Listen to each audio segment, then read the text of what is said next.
você a quem Deus escolheu. Foi você a quem Deus falou para amar com Ele. Aleluia. Com Deus, meu irmão, a minha filha foi nossa mulher, que o segredo dela é ser mãe, porém, essa mulher é estéril. O irmão sabe muito bem que uma mulher estéril não consegue ter filho. Sabe qual é essa mulher? Ana, tem a menina que nasce de Ana, tem cabelo de Ana, mas diz a Bíblia que Ana orou, diz a Bíblia que Ana, ela se humilhou na presença de Deus, diz a Bíblia que Ana, ela andava com Deus, diz a Bíblia que no tempo de Deus, Deus abriu a mata de Ana e deu um filho a Ana!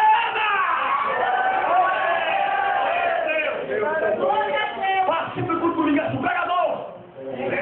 Diga, pregador! Porque foi! E Deus! Deu um filho a Ana!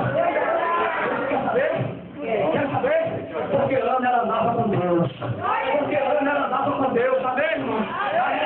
Amém, eu quero dizer para você nessa noite, meu irmão, continue andando com Deus, porque nada está pedindo para você. Continue andando na presença de Deus, porque faz aquilo que Deus vai fazer na sua vida.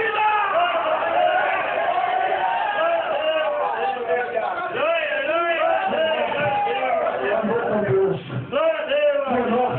Andou na presença de Deus.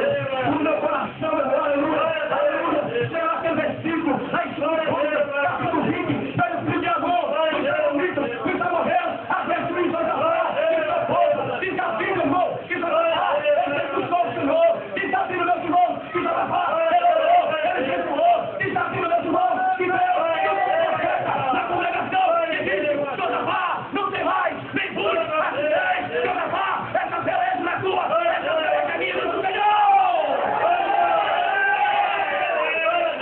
Eu pergunto a você, Deus deu vitória sobre a sua vida?